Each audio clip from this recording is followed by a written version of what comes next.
I think everybody can hear me now. You can let me know in the comments below. I think we got it on point. Welcome in, everybody. Welcome back in. Sorry about that little false start this morning. It's kind of distracting. I'm back here in the bedroom this morning. Let me know in the chat if you can hear me all right. I haven't done anything. Okay, great. I haven't done anything from this setup in quite a while. I haven't done anything at home for a while.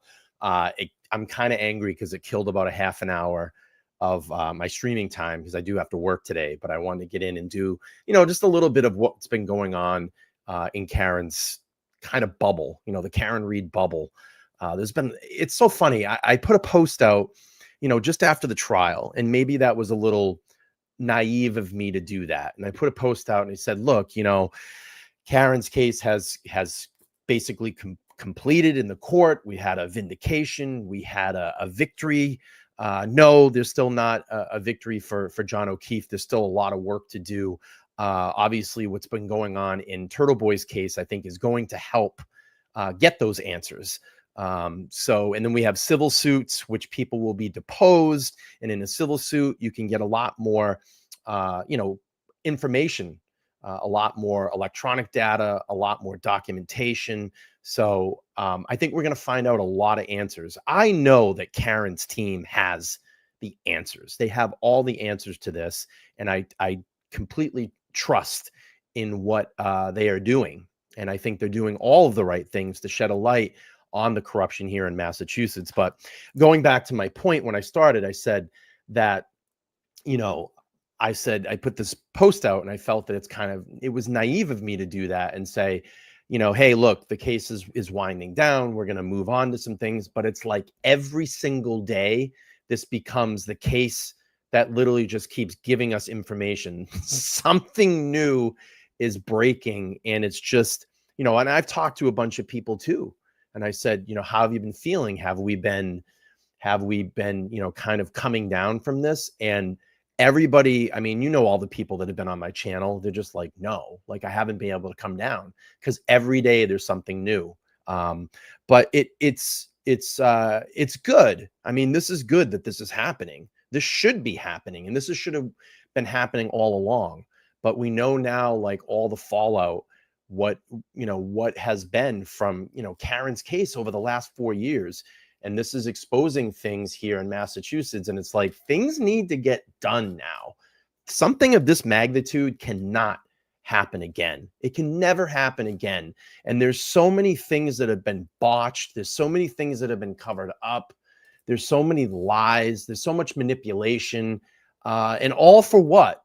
For one thing, to ruin one girl's life. Pin it on the girl. Pin it on the girl, and then we make all this other stuff go away. So there is a lot. And obviously, over the last 48 hours, the news cycle has been Commissioner Cox, and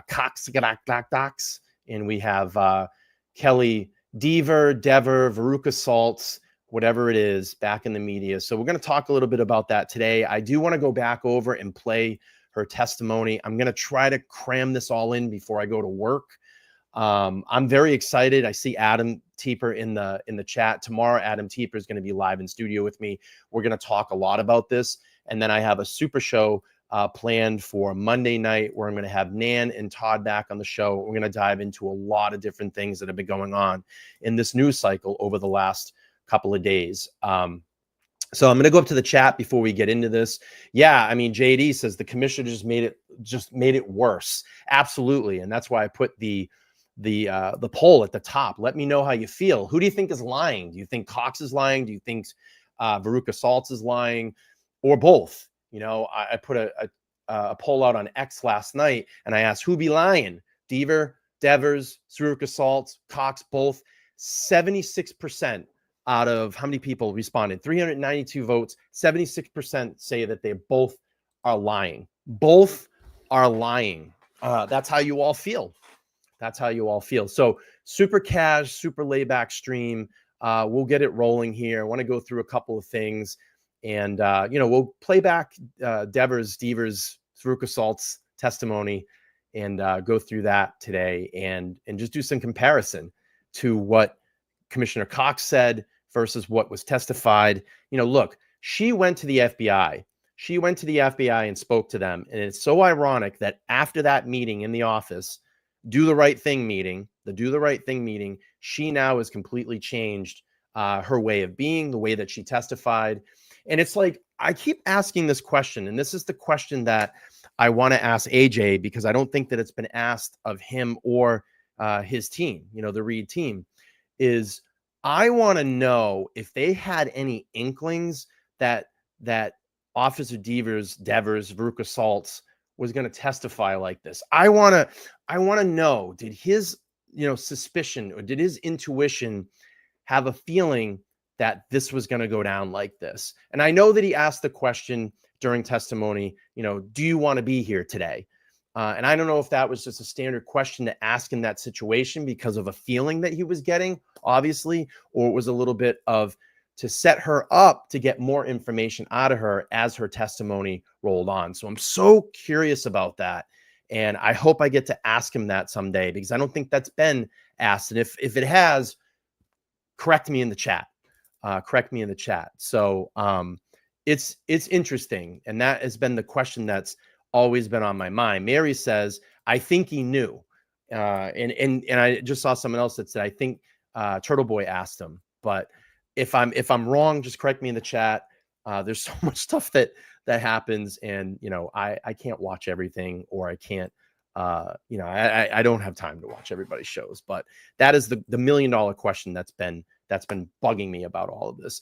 And look, we're very close to 50,000 subscribers. Maybe we can help make that happen by the end of the stream. So if you're new over here, make sure to like, share, and subscribe. I've turned off all ads today to make it a seamless transition through this stream. We're going to try to stream as long as I can today before I do have to go to work. So I appreciate everybody being in on the Saturday morning. Again, here, back in the bedroom where we all started. I had some technical difficulties when we started, but we're good. We're good. And tomorrow we'll be back in the studio. Adam Tieper is going to join me live in studio. We're going to have a great conversation over there, and I'm looking forward to that. All right. Before I roll this off, and Mary said 50,000. Awesome. It's killing me. I just want to get over that 50,000 subscriber mark. So please make sure to subscribe here. Subscribe if you're new. Let me do this. I just want to update my crawl here. All right, 50K subscribers. All right, let's do this. Let's put the new crawl. All right, good to see everybody here. Nice to see everybody here. Okay, let's do this. I have an announcement first before we get into my somewhat presentation today. Again, very casual, laid back stream here. So let's do this announcement. So look, I'm trying to put something together here. I want to do a live show in front of a live audience, and I'll read this because I understand it's very small on the screen. So we're making this announcement August 3rd. Myself and Mazza Media are going to be doing a live stream in front of a live audience in my studio. So we have a common room there that can be rented out for functions. I would like to do this. The seating capacity is going to be at 28 people. That's what we feel like we can fit inside the room. So I'll basically read off here. It says, live, LTL Media presents the Sunday 617 with special guest Mark Mazza Media. You can join me and Mark for an exclusive in-studio event which you won't want to miss. And we're going to do, a little bit of a tour of the studio. We're going to have an hour pizza party, kind of a warm-up pizza party and a meet and greet. And so we're going to kick things off with an hour pizza party meet and greet, and to be part of and then you're going to be part of a 2-hour live stream, and we'll have a live audience, and we'll be taking questions towards the last half of the show, maybe 45 minutes or 30 minutes. You all can come up to the microphone and ask questions. And then at the door, when you check in, we're going to give you a commemorative event ticket. And on the back of that ticket, it's got a spot where we can sign during the meet and greet. And again, it's 28 spots. So I just want to make sure that everybody grabs their tickets. If you're in and around the area, or you want to fly in for the event, you can do that as well. And what I'm going to do is I will drop the Eventbrite link here in the chat if you're interested in coming and doing this with Mark and I again, it's something that we're trying out. I hope we can make it happen. And I'm going to drop the link there for everybody in the chat. And it looks like the link is too big. So I'm going to get a shareable link here if I can. Let's see. Oh, let's see. All these links are always huge. Tickets are $30. There is a little bit of a small fee. So with taxes, it's like $33.85. But I have this on my Facebook page. I can't find a shareable link right now. And of course, it's their links they always give are ridiculous. Hang on one second. Let me see if I can find. Let's see. I think I can get a shareable link. Aha, I got it. Let's do this. All right, let's drop that in the chat. There we go.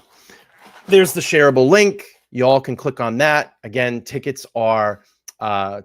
$30. You'll get food, drinks, entertainment, and you get to hang out. And I think it's just nice to get some local people together and have this event. So, and I'll take care of all the food, all the entertainment, and it's going to be a great time. All right, let's get into my very casual presentation today. Obviously, we've been hearing a lot, and CBS News was on this the other day, and we had Ted Daniel all over this as well too. And I want to talk a little bit about Commissioner Cox. So I'm going to read this from CBS News. Let me pull this up on my screen. Again, it's nice to see everybody here. Make sure to smash that like button. Subscribe. We're trying to get to 50,000 subscribers. So here we go. Boston Police Commissioner responds to Karen Reed trial testimony from Officer Kelly Dever, Veruca Saltz, because they said my last name correctly. This was July 10th, and we'll play that sound clip in a minute here. So Boston Police Commissioner Michael Cox was asked Thursday for the first time about references to him in his department during testimony in the Karen Reed trial. Kelly Dever, Veruca Saltz, a former Canton police officer who now works with the Boston Police Department, was called as a defense witness, but she was subject to tense questioning after Reed's attorney, Alan Jackson. And we're going to play that testimony and review that again.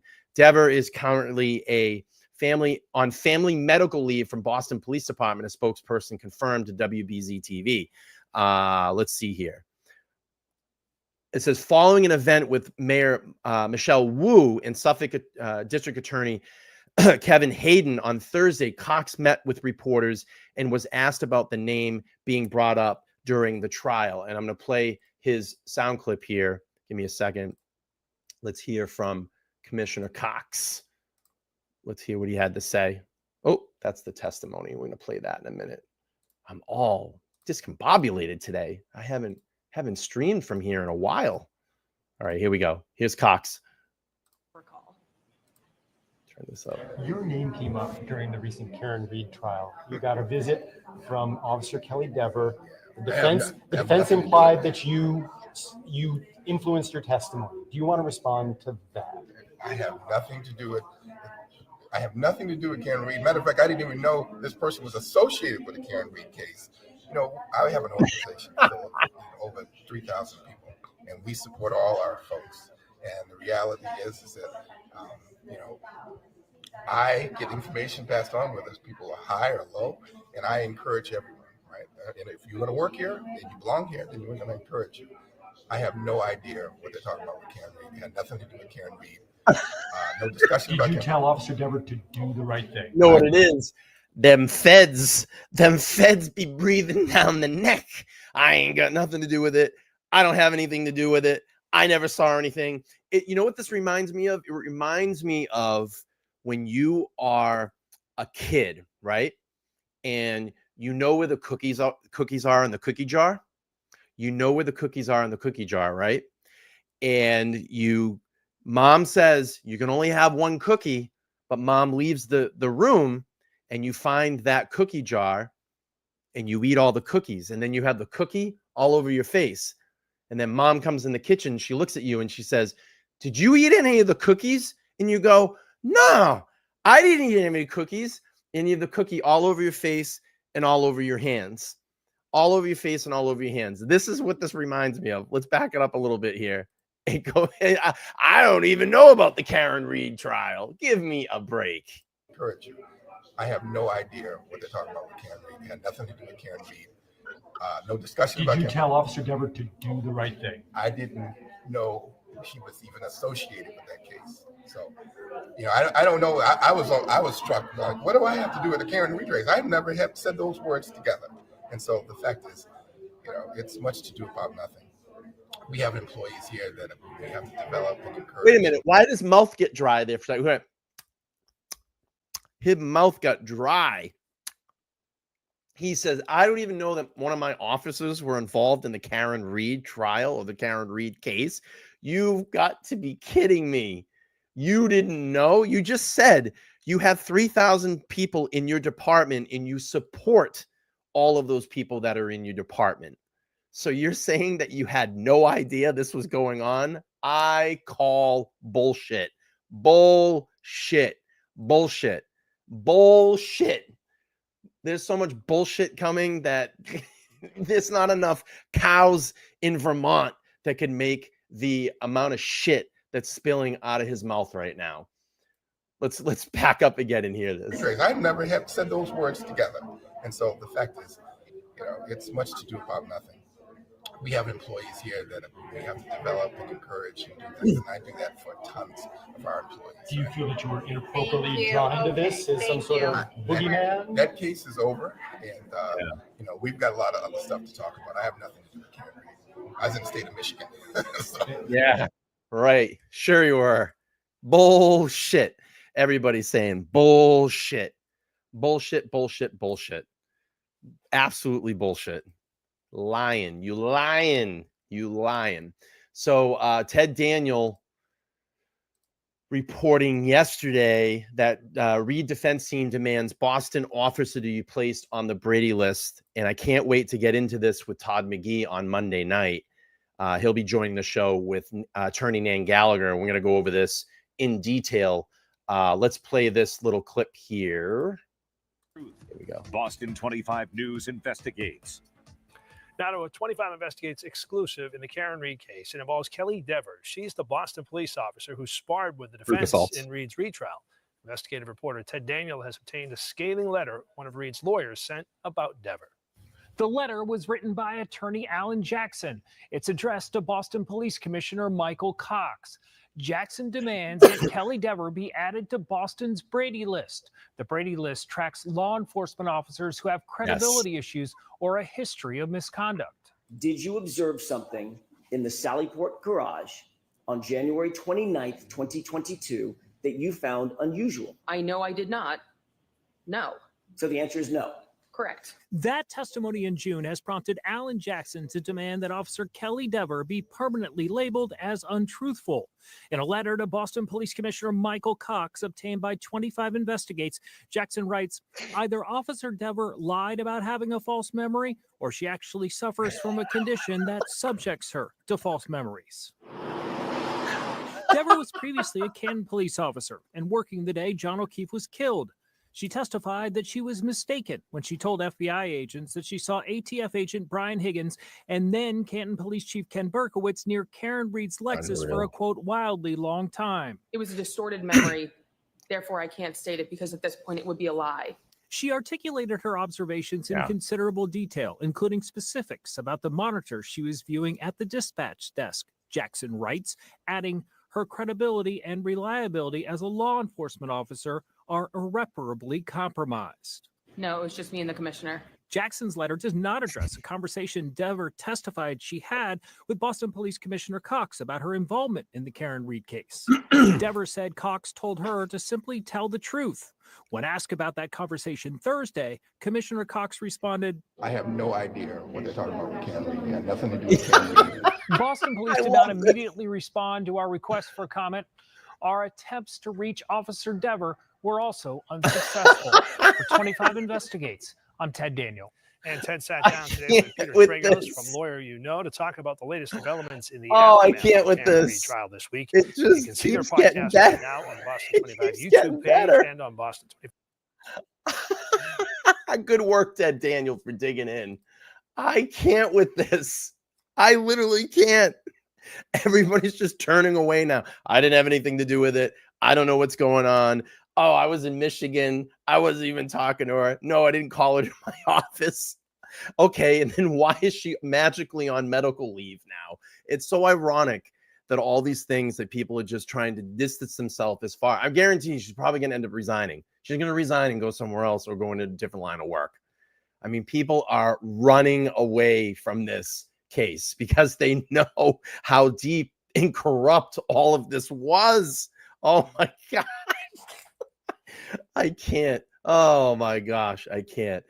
So yeah, asking to put on the Brady list. I would take the time to read through the letter, but I don't have a lot of time today. So what I want to do is review the testimony this morning of Dever, and we'll go back over that. And on Monday night, we'll address more of this because I think we have a lot to dig in. Todd McGee will be with me. Nan Gallagher with me on Monday. So let's do this. Let's start off and play the testimony of. He said my name. That's my name, but he said it right. Officer Kelly Dever. Good morning. Could you state your name and spell your last name for the jurors, please? Kelly Dever, last name Dever. And what do you do for a living? I'm a police officer. Where are you employed? Boston Police. How long have you been so employed with the Boston Police Department? 2 years and a little over 2 months. Where'd you work before that? I worked for the Canton Police. Were you a sworn officer at that time? At what time? When I was employed there? When you were employed by the Canton Police Be right back. Yes, I was. As a sworn police officer? Yes. Okay. What was your duty assignment in January of 2022? I was a patrol officer. You're familiar with the case that's presently before the bench, correct? In some capacity, yes. Commonwealth versus Karen Reed. Yes. All right. Did you ever prepare any kind of report based on any of your conduct or your connection with this case, if there was any connection with this case, while you were a Canton police officer? No. Were you ever interviewed by any member of the Canton Police Department in furtherance of their investigation related to the death of John O'Keefe? No. Were you ever interviewed by the Massachusetts State Police? No. Let me finish the question. I got to finish the question, then you can answer. It works a little better that way. Were you ever interviewed by any member of the Massachusetts State Police in furtherance of their investigation into the death of John O'Keefe? No. Were you ever interviewed by either the Canton Police Department or the Massachusetts State Police with regard to any of your observations on January 28th or January 29th, 2022? No. And you never wrote a report about your observations or any observations that you had on January 28th or January 29th, 2022, correct? No. That was a double negative. Let me try that a different way. Did you ever write a report about your observations related to January 28th, 2022, January 29th, 2022? No. Thank you. As a matter of fact, the first time you were ever interviewed in connection with anything having to do with this case or this investigation related to the death of John O'Keefe was by a separate law enforcement agency, not the Massachusetts State Police, not the Canton Police Department, correct? Yes. That was in August of 2023. Is that right? Yes. Do you remember the exact date? So far, the testimony's rolling. I'm going, okay, it's going well. This is, typical witness. Oh, it's going to change soon. And this is like the $1 million question. And again, correct me if I'm wrong, but I just hope someday that AJ will answer this. And someone said that I think Turtle Boy asked him about, did you think that Devers was going to act this way on the stand? Was she going to break down like this? And it could have possibly happened in that interview with AJ. I'd have to go back and watch it, but correct me if I'm wrong. But it's like, I just want to find out, did he have any intuition or did they have any information that this was going to happen? And we may never know. He may have the answer to that, but we may never know. But it's interesting how hard he's coming at her now. And it's almost like maybe he did know. Yes, Kim says the calm before the storm. Yes, and the attitude is very savage. Very, very savage. All right, let's go. No. August 9th, 2023. Does that sound right? About right? I know it was the summer of 2023. So do you think it would refresh your recollection to take a look at a report of that interview? yes, because I've never seen it before. Just insofar as the date is concerned, may I approach? Yes. Thank you. Take a look at the bottom of that page. Just glance at that and tell me once you familiarize yourself with that face page of that report. Okay. May I approach? Yes. Here it comes. Do you have that date in mind? Yes. Does that refresh your recollection that it was August 9th, 2023? Yes. Okay. I want to direct your attention, Officer Here it Dever, comes. to January 28th, 2022. Where were you working? What was your duty assignment on that day, January 28th, moving into January 29th? Well, 3.5 years later, I remember I was on patrol. I don't remember anything further about this night.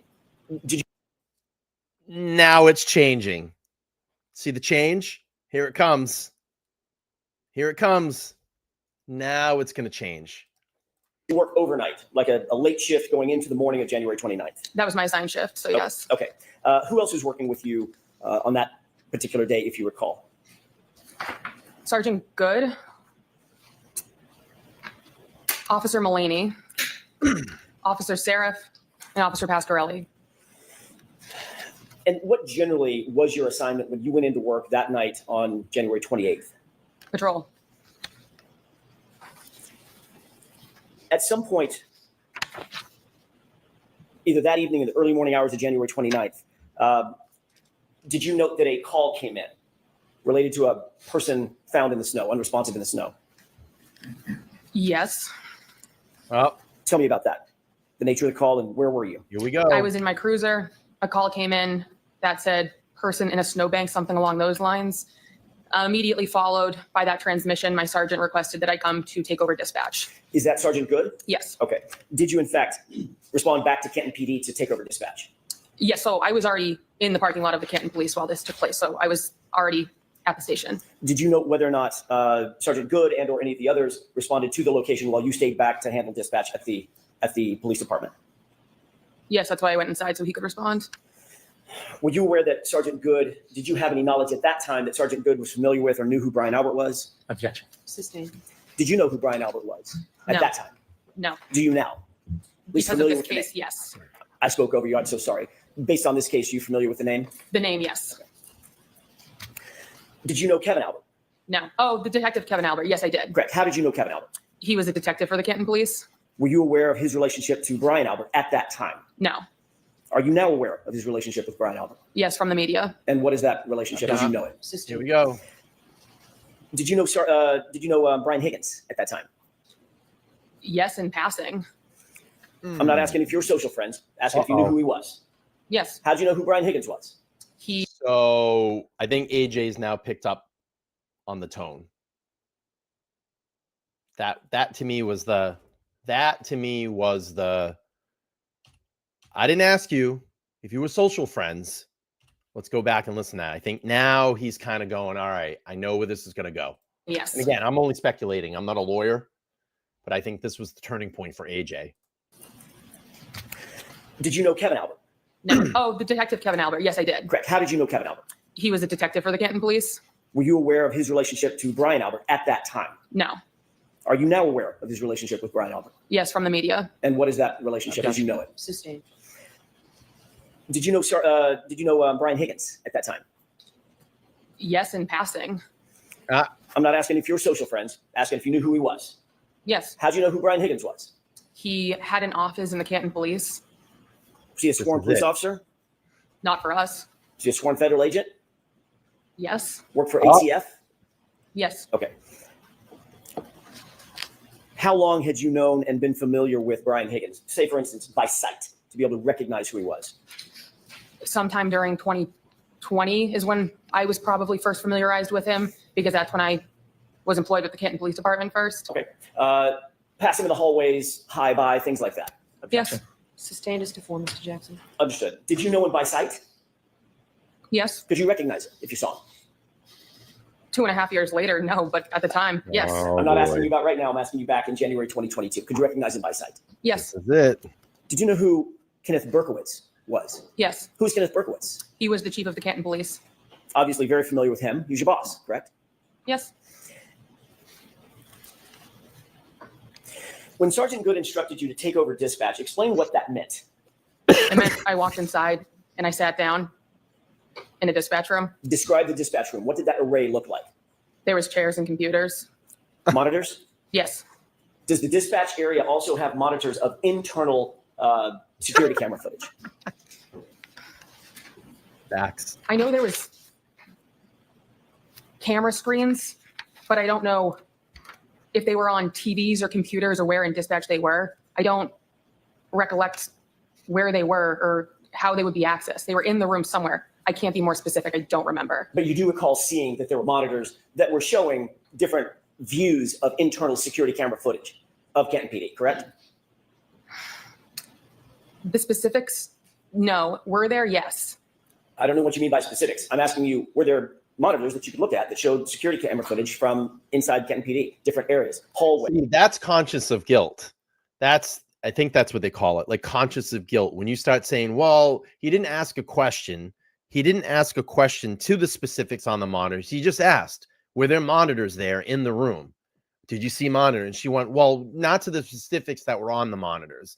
I think that's called like consciousness of guilt. And correct me if I'm wrong, or I'm heading in the right direction here.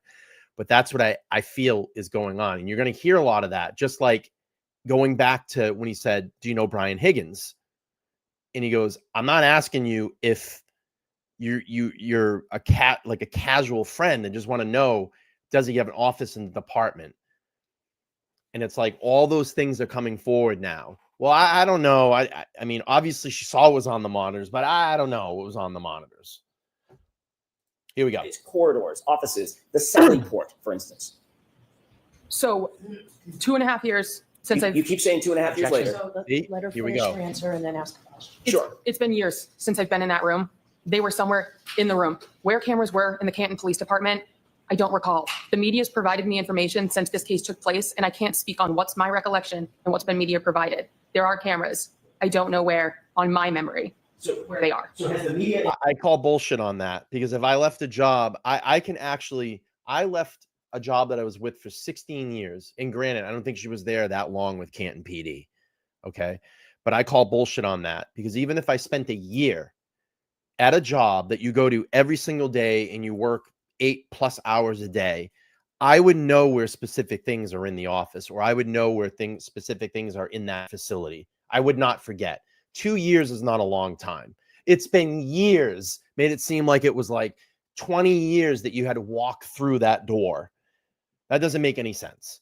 I would know where a monitor was on the desk. I would be able to go, yeah, you come through the door, it was to the left, or you come through the door, it was to the right.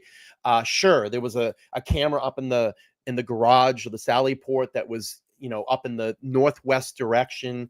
We had one. I'm just saying, when you came into the facility, there was a front-facing camera. I mean, you would know where all of those things are. You don't just forget. It's been years. It's been 2 years is not a long time. And then the media is now gonna provide me with the information.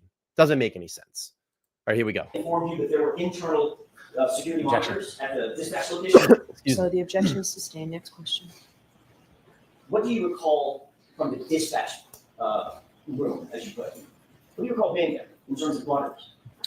I remember there was a computer screen that had information about current calls, and then there was a 911 screen next to that. Those are the two computers that I would have been positioned in front of during this time. Okay. Oh, here's the face.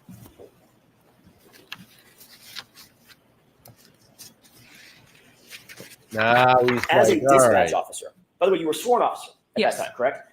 Uniform, badge, gun, the whole works, right? Yes. Excuse me. Had you ever been in the Sally port at Canton PD? Yes. What's the Sally port? A Sally port is a garage, essentially. Okay. You're aware that the Sally port garage had a camera, a security camera? It would make sense because that's where we bring prisoners to drop them off. Well, more than just makes sense. I'm asking you, do you recall that it had cameras that serviced the Sally port garage?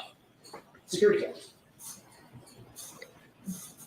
It's where we brought prisoners, so there would be cameras, yes. Okay, you're saying there would be cameras. I'm asking you, were there cameras? According to the media, yes.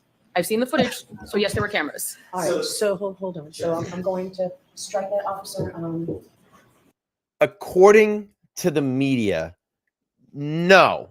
So now I'm just going to block out all responsibility that I had in the information that I talked about.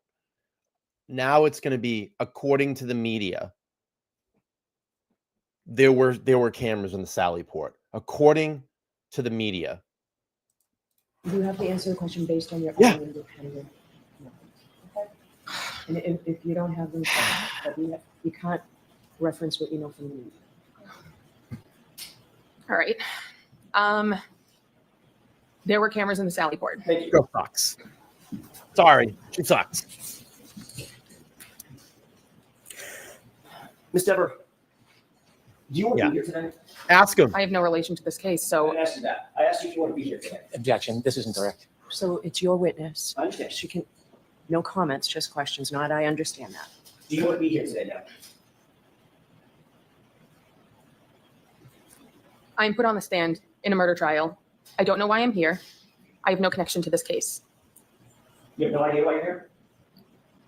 You've never talked to me. Nobody on the fence seems to talk to me since prior to the first trial. So I don't have any idea why I'm here. No clue whatsoever, as you sit here, why you might have been called to stand. No. Are you And by the way, I don't know if you all saw, I'm just take a quick break here for a second. Mark and I are going to be putting on a live show in front of a live audience. We have tickets for sale, and it's $30 for the ticket. It's a limited seating event. So get your tickets fast. I'm going to drop the link here in the chat. You're going to want to be part of that. It's going to be a great time. We're going to have an hour meet and greet. We're going to have pizza. We're going to hang out. And then Mark and I are going to take to our stage or our banquet table and do a 2-hour live. We'll have a front-facing camera with us live on the screen and then a front-facing camera to the audience. We're going to set up a microphone. You all can come in and ask us questions. We're obviously going to be talking about Karen Reed, Turtle Boy, and other things that are going on here in Massachusetts. So I dropped that link here in the chat. It's the Eventbrite tickets, and then you'll get a commemorative ticket when you come to the door that we can sign and just have some fun. It's a communal space. We're going to have some fun, and I'm really looking forward to the event. So tickets are on sale now. They're $30, couple bucks in taxes, and it's going to be a great time. So 28 ticket event. So there's only 28 seats. Just make sure you grab your ticket as soon as possible. And we're going to try to make this happen. Mimi in the chat. Hi, Mimi. She goes, this is the best Sunday morning. We'll see you shortly. Mazza. Yeah, go over and check out Mazza Media after my stream, and I'll grab his link. All right. I got limited time. We need to get rolling here. Let's go, folks. comfortable testifying? No, it's part of my job. You're a professional police All officer. right, I want to go back because I want to go back. Let's go back. Here we go. You can't reference what you know from the media. All right. There were cameras in the Sally port. Thank you.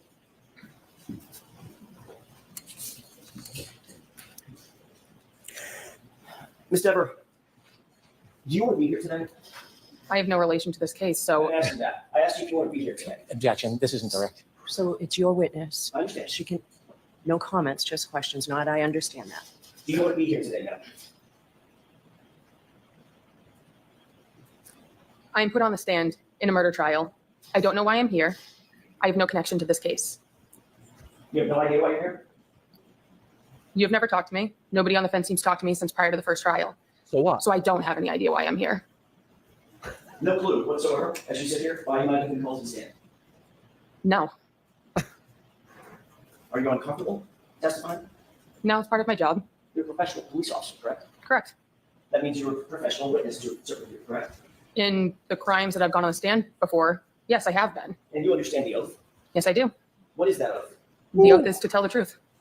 The whole truth and nothing but the truth, correct?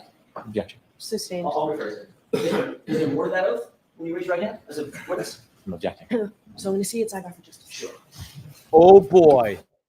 Oh boy. Obviously, we'll fast forward through sidebars. Oh boy. This got interesting fast. Hey, the fan. I missed the fan. I missed the fan.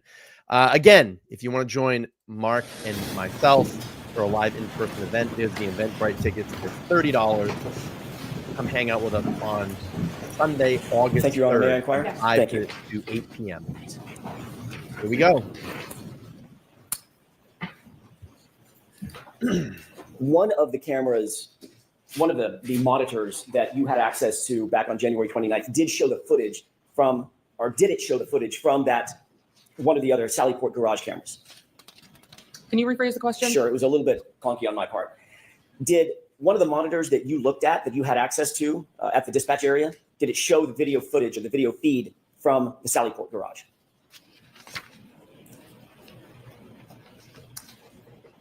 So I already said I don't remember where in dispatch the screen with the cameras was. There was a camera in the Sallyport. So if I'm going to make the assumption, then yes, of course. But now that's an assumption. I'm not asking you for an assumption. Yeah. I'm asking you, did one of the feeds, now we're talking about the camera, the other side of the camera is the feed.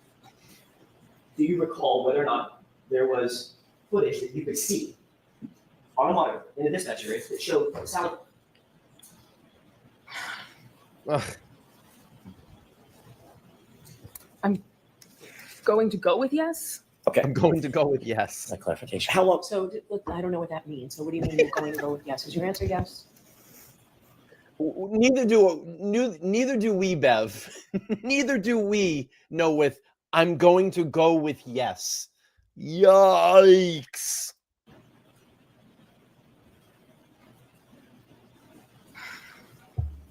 She is very conflicted. She knows everything. How do I word this? Thank you. What time about did you take over the dispatch desk that morning? I love that. Immediately following when the 911 call came in. Would have been 6-ish in the morning. Does that sound about right? Sometime I would say towards the later of my shift, but it was the middle of winter and dark out. So I don't know if it was 4, 5, 6. Understood. But it was still dark out. Yes. Once you took over the dispatch desk, did you stay there even past your normal shift ending to support the investigation that was ongoing? Not to support the investigation. I was just on overtime. Okay. So you stayed past your normal end time of your shift that day? Yes, on overtime. You stayed into the afternoon, correct? I believe the shift ended at 3:45 p.m. for the Canton Police. But you stayed past your ending shift. You know what's amazing too is that she has all the times, she has all the dates, right? Click, click, click, click, click. It's just clicking, clicking, clicking. But isn't it funny? She can't remember anything about where the monitors were. She can't remember where the cameras were. The media had to tell her where it was. Oh boy. I love this. She desperately wants to phone a friend. Again, if you're just coming into the stream, please make sure to like, share, and subscribe. I would appreciate it. And smash the like button down below because it's free to do that and it gets more people in here. We're trying to get my channel to 50,000 subscribers today. We are currently at 49,568. God, wouldn't it be great to hit that by the end of tonight or the end of the stream? Please make sure to subscribe. I just want to get over that hump, the 50,000 subscriber hump. And what an accomplishment. I mean, what an accomplishment and what a great community we've put together here on the LTL media platform. It's been a lot of fun riding this whole thing with you all. Yes, we talk about very controversial things. We expose a lot of controversial things here in the state of Massachusetts, but you're all part of this ride and you all make this platform go. And I could not be more thankful. So it's been great. Again, we're back in the bedroom tonight. We got the bedrooms. Today we got the bedroom set up, and I got a little while longer here to go. So let's get back to Devers, Veruca Salts, whatever it may be. He said my name correctly now. Here we go. Shift time, correct?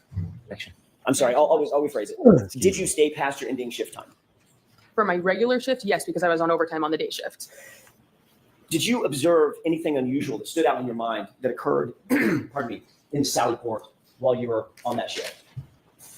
So we've discussed this previously. I can't make that statement on the stand because I've been provided information released by the defense that it was not a memory, that it was a distorted memory. Therefore, I can't state it because at this point it would be a lie. I cannot make that statement that you're wanting me to make on the stand because I've advised that that would be a lie. I've been advised. So there we go. There's the conversation. That's the Cox conversation. That is the Cox conversation. Do the right thing. You can't tell me that a conversation didn't happen inside his office before she testified. Bullshit. Bullshit. I've been advised. Well, who's advising you? Who's advising you? Criminal Med, thank you so much for becoming a new subscriber. I appreciate that. Rhonda, thank you so much. Wow. Yeah. She looks like she's doing butt dials. Exactly. Exactly. All right. Back to testimony. Ms. Dever, I've never asked you to make a statement one way or the other on the stand. I'm asking you an open-ended question. Okay, Did so you Prior Let to me the ask the first, question. Did you observe something in the Sallyport garage on January 29th, 2022 that you found unusual, that stuck out in your mind? given factual information that makes it so I know I did not, no. So the answer is no. Correct. Do you remember being interviewed on August 9th, 2023? I do. That was by a separate law enforcement agency, correct? Yes. 2 separate law enforcement agents, is that right? Yes. And you were advised during the course of that interview on August 29th of something, correct? Can you rephrase I'm sorry, that? August 9th. So what was I advised of? Can you rephrase that? Sure. Were you advised that lying to those officers would be a crime? So it was a willing conversation. I've spoken with their legal team. Because of the fact I was provided factual information that showed a statement of mine was a false memory, it was not a lie. Therefore, I made it in good faith, and I retracted given information that it could not be accurate. What the fuck is going on here? What the fuck is going on here? Like, oh my God, this is coached. This is prepared. This is conversations that have happened behind this. This is really, really damaging testimony. It's probably one of the most damaging pieces of testimony in the retrial. 100%. 100%. 100%. This is damning. All right, here we go. Do you understand my question? Yes, I did. You threatened to charge me with perjury during our phone call prior to the first trial if I didn't lie on the stand right now. I'm telling you, I did not see anything. Factually, I've been provided evidence by a timeline that it is not correct. Ms. Dever, my question was this. Were you advised that it was a crime to lie to those law enforcement agents? Yes or no? No. They never told you, they never admonished you that it would be a crime to lie to them? Objection sustained. As to form, Mr. Jackson. Sure. Did they advise you of anything? Any consequences of lying to them? So we had a willing conversation. Yes or no? I don't recall. Okay, there's your answer. You don't Nan, recall. I can't wait. Monday, we are. Oh, yes, Nan. Monday, me and Todd and you are definitely going to be talking a lot about this. Nan Gallagher checking in. Nice to see you, Nan. Good morning. Said AJ missed the opportunity here. He should have asked her what her memory was to get her to actually say it. Love that. Love that. Love that. And I cannot wait. Monday, we are ripping into this. We are going to rip into this. Duchess is saying, and she destroyed her career with that one statement. This is bad. Really, really bad. All right, here we go. They advised you of anything? No, because it As wasn't. a trained law enforcement agent. Go ahead and ask a question, but both of you only one at a time, okay? As a trained law enforcement officer, are you aware that it's a crime to lie to certain other law enforcement agents? When you have intent to lie, yes. Okay. So you knew that when you spoke to these law enforcement officers, correct? Yes.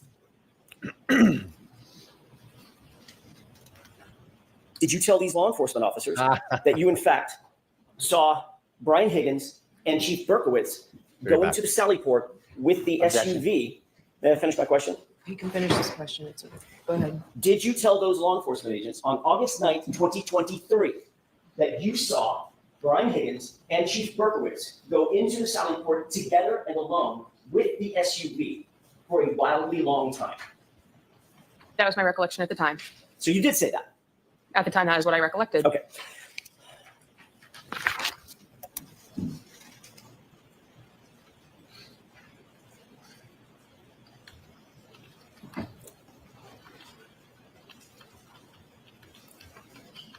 Did you indicate that you noted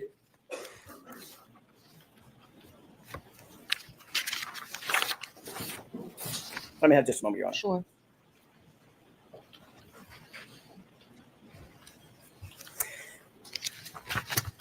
You and I spoke, along with Mr. Unetti and Ms. Little, on a conference call last year sometime. You remember that?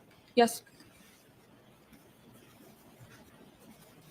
Between the time that you were interviewed on August 9th, 2023, and when we spoke sometime in maybe it was April or so of last year, does that sound about right? Yes. Did you have any conversation with any other party about your potential FBI. involvement in this case? No. Did you have a conversation with anybody in the commissioner's office at Boston Police Department? Not at This is where I'm telling you, they knew this shit was going to happen. I just feel it because now with this line of questioning, he knew He knew she had that conversation with Cox. Now going back over this and looking at it, he knew. Yep, OnlyFan Cox. There you go. He knew. They had information that let them know that this, and oh man, this is great. It's brilliant presentation by Alan Jackson. I'm telling you, I just got to know that answer. Did he fucking know that she was going to act like this? Did he know? Had to have. Everybody's saying for sure. And yes, Cox is having false memories now. Make sure to subscribe if you haven't. We're trying to get to 50,000 subscribers by the end of the stream. We got a little bit of work to do. We're currently at 49,591. Let's make it happen. All right, we got a little bit of more time here. Let's go. About anything malicious. I didn't use the word malicious. Why do you say malicious? I had a You're adding conversation, words. but it was my department saying, regardless of what I need to say on the stand, they support me. You were asked to go to the commissioner's office, correct? Yes, How long had you been on the Boston Police Department at the time that you were invited to go up to the Commissioner Michael Cox's office? it had to have been before the first trial. So, and I know it was when the agency released information to outside That's people. not my question. Okay, so I don't recall. Okay. You don't recall how long you had been on the force, generally, at the time that you were called up to the Commissioner's office, on the Boston Police Department? No. Was it 5 years, 2 years, 2 months? Give me a ballpark. So I've been on the department for 2 years and 2 months. I would say somewhere in the range of a year. Okay. Did you find it unusual would you call yourself a rookie back then? Yes, Did you find it unusual that a rookie police officer would be called up to the commissioner's office personally to discuss a matter? it was a reflection of how good of a leader he is. It was not anything that I found unusual, given the fact he is someone who wanted to show support for his officer. So I'm guessing. Now remember, Cox said, remember, Cox said, I didn't even know that she was involved in the case. I didn't talk to her. Remember in his statement this past Thursday, what did he say? We just played it. I didn't have a conversation with her. I didn't even know that she was part of the Karen Reed trial. Oh my God, the bullshit is just spilling all over the place. The bullshit is spilling all over the place. I think that she's definitely lying about everything. She's definitely giving some information of shit that happened, but now you have Cox that comes out and says, nah, none of this happened. I didn't have any conversations with her. I was in Michigan at the time. Okay, sure. Let's see your travel itinerary then. Let's see your travel itinerary. Were you really in Michigan at that time? Let's see the travel itinerary.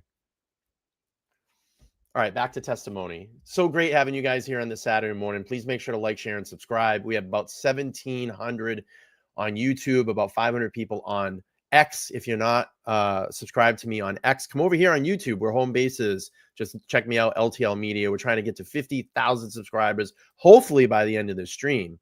We got a little work to do, 49,610. We can do this. Let's go. Here we go. All of your training class or all of your entry classes in Boston Police, they've all gone up to the commissioner's office as well? I don't know anyone else who's been in this particular circumstance. Do you know anybody else who's been called up to the commissioner's office at your level at the Boston Police Department? Objection. Sustained. Do you know of any of your colleagues with your level of experience that have been called up to the commissioner's office for a specific instance? Objection. That's sustained. Now, when you went up to the commissioner's office, did you respond to his indication that he wanted to see you up in his office? It wasn't a direct line of contact from him. Okay. Did you respond? Did you ultimately go? That's what I mean by respond. Did you go to his office? He's my boss, so yes. Okay. This right here.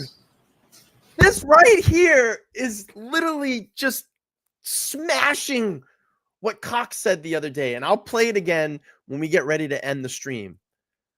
This is smashing what he said on Thursday. Me and him. The two of us. General counsel for the Boston Police Department? No, it's just me and him. The conversation that we had last year, did you say that general legal counsel for the Boston Police Department was also there? Objection. Not during that conversation. Objection. Next question. Sure. Was there another time that you went to the commissioner's office where general legal counsel was there? No. You ever met general legal counsel for the Boston Police Department? Yes. Was it in the commissioner's office? No. When was it? During my conversation with the agents. You took a lawyer with you to talk to this other law enforcement agency? I'm going to see you at sidebar on this. All right, we're gonna speed the sidebars up, obviously. Let's see. Thanks for being here today. Look at this is wild. Everybody's just gripping on their seats right now. Everybody's gripping. Did you see Yannetti when he got up? He had the smile on his face. Watch for Yannetti. Look at the smile on Yannetti's face. Right there. Look at Yannetti. He's like, holy shit. Yeah, exactly. Aussie Insider, great points. So who advised her? Cox or the lawyers? We'll speed this up. Again, thank you, everybody. Oh, look at this. Ron is listening to me in traffic today. Thank you. Make sure to like, share, and subscribe. I appreciate it. We'll scroll through here. We'll fast forward the sidebar. Let's see. Everybody's coming back here. All right, here we go. Yes, I know. I would love to be. Look at this. Checking in on Twitter today. I'm the baby. Says, I'd love to be a fly at that sidebar. Fly on the wall at that sidebar. Karen, very involved. Look at this. Very involved. You ask her that fucking question. May I continue, Your Honor? Yes. Thank you. Ms. Dever, when we left off, I was asking you about the meeting at the commissioner's office. And I want to clear this up. Be right back. Was general legal counsel in that office or not when you had a meeting with the commissioner, Michael Cox? No, it was just me and the commissioner. At some point, did the commissioner say to you that Boston Police Department, insofar as your connection to this case is concerned, Boston Police Department fully supports you? Yes. Did he also say? And it's interesting. She knows all the intimate details to that meeting. But again, Cox on Thursday said, I didn't even know who she was. I didn't even meet with her. I didn't know that she was part of the Karen Reed case. Isn't that interesting? Isn't that interesting that she knows all the intimate details of that meeting? But Cox said, oh, no, I don't know that she was even part of the case. Look at this. Kimberly on a flight, listening on a flight today. She says she's listening from 33,000 feet in the air. Well, Kimberly, have a safe flight. And I hope that you have an amazing vacation or business trip or family trip, whatever you're doing. And thanks for checking me out this morning. All right, let's go back to testimony. I got to cook some food real quick. I'm going to put it on the stove, but I'll be back in like 2 seconds. Do the right thing. That's a direct quote. So I can't recollect if he said a direct quote 2 years ago. A year ago, when you talked to us, the defense, did you tell the defense that when you were called up to the commissioner's office and told you two things? Commissioner Cox told you, number one, Boston Police Department supports you, and Officer Deaver, do the right thing. So he said my name correctly. He said Dever. And that's my mistake. Let's see, you want me to repeat the question? So, Mr. Jackson, let's go ahead and answer, please. yes, and he said nothing with the intent of guiding me one way or the What other. his intent was, madam. I asked you what he said to you. What were his words to you? That he supports me. And? Just wanted me to tell the truth up here. And his words were, do the right thing, correct? I don't recall.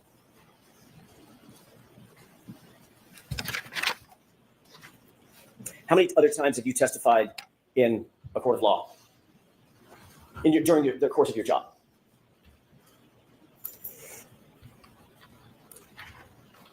Two dozen, 3 dozen. And Actually testified probably ballpark a dozen times. in any of those other cases, has Commissioner Michael Cox called you up to his office to discuss your testimony in any of those cases? Yes or no?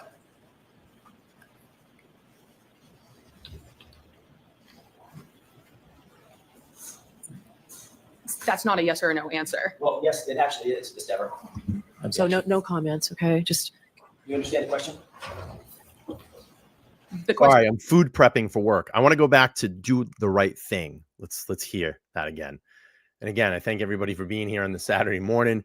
Please make sure to like, share, and subscribe. Stefan, check it. This says just subscribe. This is great. Brian been waiting to go back and see her testimony. Really, who is she lying? Yes. Yes. And we have, if you just subscribe here, you got to go back and check out all my content here on my channel. If you're new to my channel, I've been covering the Karen Reed case with a lot of local people, and what I say, the people in our bubble, the people that have been really into our bubble. I've been covering this case for just about almost 2 years, and you can go back. I have a plethora of content on my channel. I've sat in court during the trial, the first trial, the retrial. I have a lot of behind the scenes Karen Reed content as well. And I have such amazing guests that come up on my panel and do these panels with us. So you're going to want to go back and check out our content, or I call it it's really our content, the community. And today I'm totally out of my environment. I'm doing this from my bedroom today. I have a studio here in Massachusetts, but I wanted to wake up this morning and do some content with all of you and go over this testimony. So again, I appreciate y'all being here and making, LTL really what it is, because we make this a communal thing, and we like to go over and review this and point things out where things need to be pointed out, and keep exposing things here in the state of Massachusetts and trying to make a change. All right, let's go back to do the right thing. With the intent of guiding me one way or the other. I asked you what he said to you. What were his words to you? That he supports me. And? Just wanted me to tell the truth up here. And his words were, do the right thing, correct? I don't recall.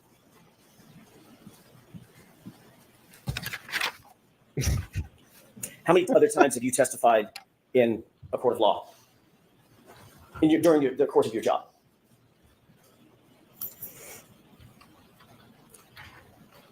Two dozen, 3 dozen. And Actually testified probably ballpark a dozen times. in any of those other cases, has Commissioner Michael Cox called you up to his office to discuss your testimony in any of those cases? Yes or no?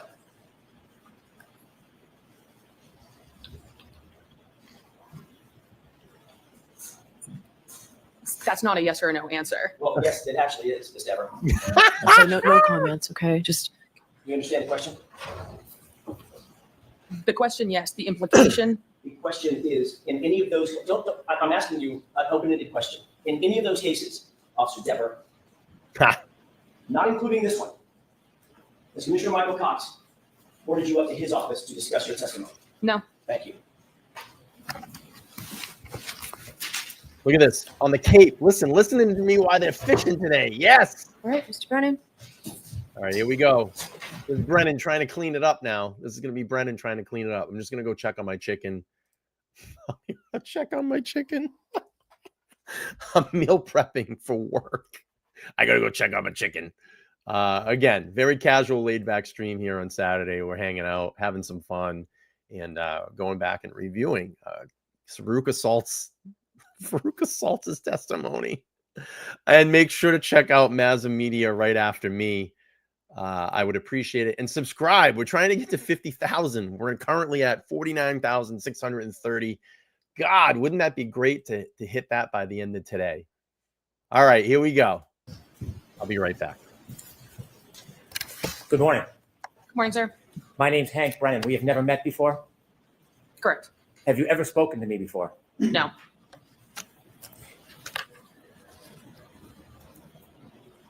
The defense team, Attorney Jackson, asked you some questions this morning. Yes. It sounds like you've met them before. Only by phone call. How many times have you spoken to Attorney Jackson or anybody on the defense team before today? Prior to the first trial, it was one phone call where we discussed the case. Outside. I said checking my chicken, not choking my chicken.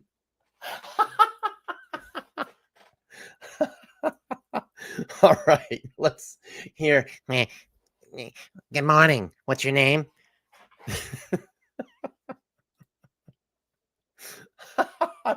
Did you choke your chicken? of that, there may have been one other phone call before the first trial, but it wasn't a discussion of the case. And then prior to this trial, I received a phone call that said, confirm you will be available for one of these days. Other than confirming you'd be available, was there any discussion before this trial with anybody on the defense? Not about this case, no. So the conversation, the substantive conversation was before the past event last year? Yes, a year and a few months ago. You worked at the Canton Police Department. Yes, I did. You were a police officer. Yes, I was. And it sounds like on January 29, 2022, at some point you were asked to attend the desk. Yes. The desk is at the front of the police department where you see people coming in and out of the police station. Yes, there's glass windows. That night, did you have any difficulty with your memory of the specific things that you saw that night? I was never on the scene. I never spoke to a witness. I never met a victim. I never spoke with a suspect. This was just a random shift for me 3.5 years ago at a desk that I wasn't asked to recollect for about a year and a half after the occurrence. The humanity. I mean, let's get the fucking Oscar out, right? And the Oscar award goes to Veruca Saltz. She's like, oh my God, this has been so tragic. On my life. They've asked me to do these things as a police officer, to have a good memory and memorize things and know and tell the truth, because that's what you do. That's what you're supposed to do. Abide by the law, tell the truth, recall things. That's why you go into law enforcement, to get things straight. And they had me go and do all this stuff. Listen to her. I wish I had a fucking Oscar. I'd hand her the Oscar right now. Let's go back. The humanity. Let's hear it. Let's hear it again. Here we go. Discussion of the case. And then prior to this trial, I received a phone call that said, confirm you will be available for one of these days. Other than confirming you'd be available, was there any discussion before this trial with anybody on the defense? Not about this case, no. So the conversation, the substantive conversation, was before the past event last year? Yes, a year and a few months ago. You worked at the Canton Police Department? Yes, I did. You were a police officer? Yes, I was. And it sounds like on January 29, 2022, at some point you were asked to attend the desk? Yes. The desk is at the front of the police department where you see people coming in and out of the police station? Yes, there's glass windows. Thank you, FSU, That becoming night, a new did member. you have any difficulty with your memory of the specific things that you saw that night? I was never on the scene. I never spoke to a witness. I never met a victim. I never spoke with a suspect. This was just a random shift for me 3.5 years ago at a desk that I wasn't asked to recollect for about a year and a half after the occurrences of that night. Oh no. Did law enforcement, not the state police or Canton police, did law enforcement ask you about your memory sometime after that night? The agents asked me about a year and a half later. It was the August of 2023 meeting. So actually a year and 8 months later was the first time I ever spoke about this case. When they spoke to you a year and 8 months later, did you suggest or share or tell them that you might have seen Chief Berkowitz and Mr. Higgins near the Sallyport area? I told them on the day of that I saw that. I didn't make any indications there was anything bad. I just said I saw them. And it was in good faith that I believed I saw that. That was the extent of that comment. So you had told them you believed you saw Mr. Berkowitz and Mr. Higgins in the Sallyport area that day? On January 29th during my day shift, yes. Did you then learn any information that helped you remember when your shift ended that day? So I know my shift ended at 3:45 p.m. So I know that I left then. That wasn't ever one of my questions. The defense released a timeline right prior to the first trial that the vehicle on that day did not arrive in the Sallyport until about an hour and a half after I left, meaning it is not possible that I saw that. When you saw this information, did you think about your memory? So when I saw that information, it made it clear to me that there was a distortion of the timeline, and the false memory I created, I provided in good faith, but I retracted immediately. That's kind of not a good thing to say as a sworn police officer, right? I mean, how could you ever trust this person in law enforcement ever again? The false memory that I created. I don't think that I'd want this officer on my squad. So you create false memories? So does that mean that you go to calls and you make false memories? Right? Making false memories as a police officer? Probably not a good thing that you want to be admitting to on the stand. It's a little scary. Let's back up. Sallyport until about an hour and a half after I left, meaning it is not possible that I saw that. When you saw this information, did you think about your memory? So when I saw that information, it made it clear to me that there was a distortion of the timeline, and the false memory I created, I provided in good faith, but I retracted immediately, being provided evidence that it was not possible. Who did you retract it to? Who did you tell? So I told the defense team prior to the first trial. I also contacted the agents. The agents assured me that good faith. Not what they said, but what you thought. Not what they said to you, but Did they threaten to put you in jail when you told them about your mistake? No, I even spoke with the legal team and they said that I made a comment in good faith. There was absolutely no way that I could be charged with anything of being malicious. Before we get to your conversation with the defense team, now I wasn't there in that conversation, was I? No. Have you ever shared that conversation with me? I've never shared it with anyone. Before we get to that, you seem a bit anxious. Are you anxious? Confused as to why I'm here, but anxious now. Are you, have you received any negative pushback because of sharing your memory? What they said about in the media. No. Have you received any unwarranted attention from the public or media? Not to my knowledge, but I didn't go digging to find it. You mentioned the media sent you something. What did they send you? So I've seen things in the media. No media has ever been directed for me to find it. It's just this case is unavoidable as a local person on the internet who sees things that get shared. So inevitably, you were contacted by the defense? Yes, prior to the first trial. You mentioned that somebody had suggested you be charged with perjury? Yes. Who did that? One of the male members of the defense team. Why did they say that to you? One of the male members of the defense team. How many people do we have on Karen Reed's defense team that are male? Why could you not distinguish the voice? Why could you not distinguish the person?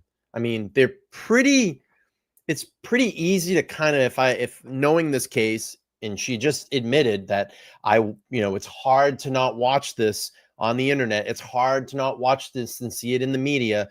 Wouldn't you have a pretty good idea of who all the attorneys are on Karen Reed's team that are the male members of the team, right? Alessi, Jackson, Yannetti, they're all pretty distinguishable, right? They all have very distinguishable voices. Nan Gallagher says, quote, the legal team is the Department of Justice. There's no way they told her to convey a false memory made in good faith was no problem. I agree. And I think it's really bad that she's out there saying that I created a false memory and they had to set me straight. It's not a good thing to be admitting on the stand as a police officer, sworn police officer, active sworn police officer. That would probably, as a person in the public, make me distrust this person holding a badge and a gun. Here we go. Objection. Sustained. What were you discussing when you were threatened with perjury? They were essentially telling me what they were looking for me to say on the stand. What were they looking for you to say? They were looking for me to say that I saw Higgins and Berkowitz in the garage with the car. The garage. Did you share with them that that wasn't an accurate memory? Yes. How did they respond? They became very aggressive, raised their voices. And the one word that I can very definitely remember is they said that they would charge me with perjury. What did they want? Probably the prosecution would say this. Because does it, what's the word I'm looking for? Do any of these characteristics that she's saying right now would be lined up with anybody on that defense team, how they've acted in the media over the last almost 4 years? Does any of this line up? Do you think that Alan Jackson would be like that? Robert Alessi would be like that? David Yannetti? Liza Little? They've been very professional through this entire 4 years, 3.5 since the whole team's been together, and Robert came in later, of course. But no, I haven't seen any of that traits displayed out of any of those individuals. Here we go. They wanted me to say that statement, although I knew at that point it was not an accurate statement given the timeline. How many times were you threatened with perjury? At least once during the phone call, but once you say it once, it was enough. What else happened during that phone call? Tell us the tenor of it. Tell us the content of it. That was essentially the thing I remember most because I understood that was what they wanted me to provide for the trial. I was never called for the first trial. Therefore, I'm not exactly sure what else there is for me to say when the one thing that they wanted on the stand, it is factually not correct and cannot be provided.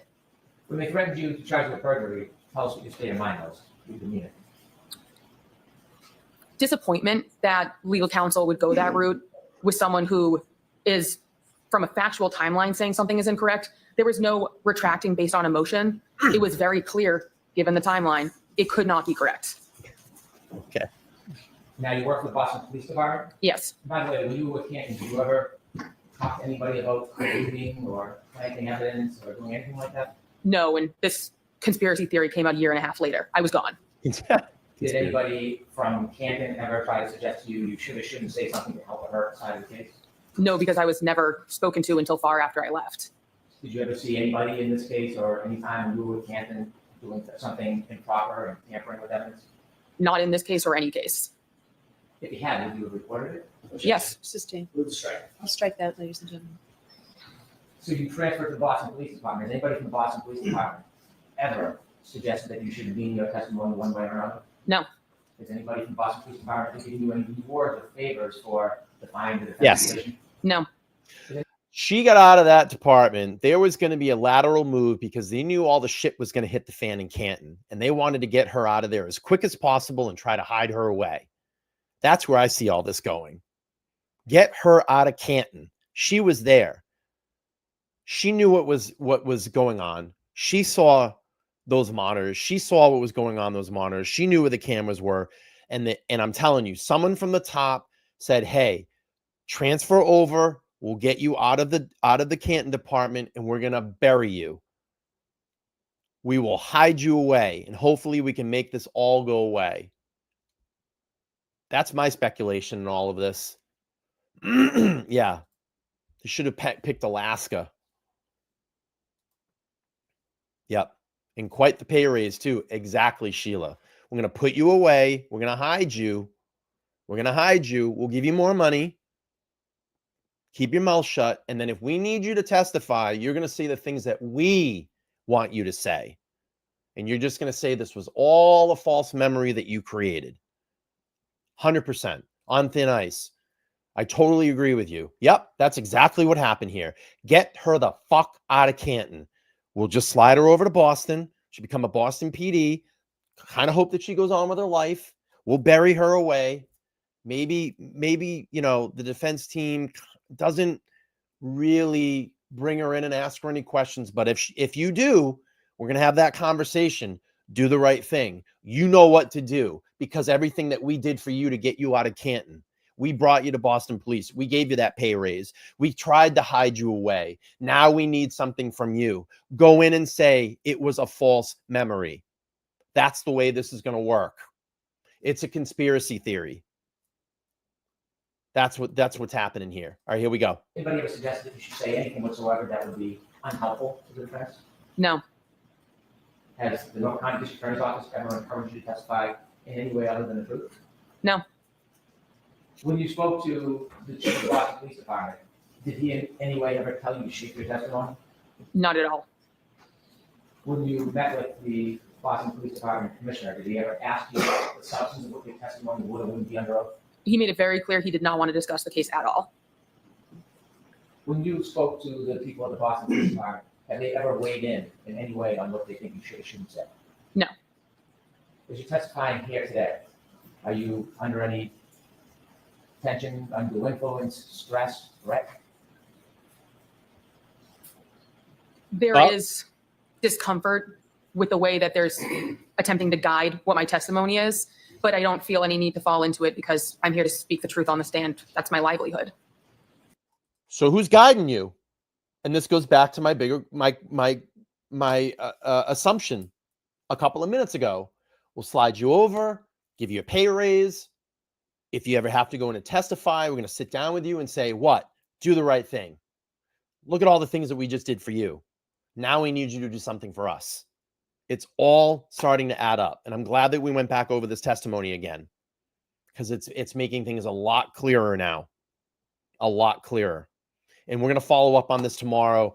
I have Adam Tieper, a defense attorney, will be in my studio tomorrow. We're going to sit down and most likely talk more about this tomorrow. All right, here we go. Back to testimony. When you were threatened with perjury, how long was that conversation with the defense? I believe it was just about an hour on the phone. My phone log on my physical phone would not go back far enough for me to be able to retrieve the date or the time that that phone call took place. That conversation lasted an hour? Approximately. How did it end? That's right, Nan. Not on a good note in the slightest. I remember it was a pretty hasty hang up on both ends. Yeah. You're back. Thank you for your time.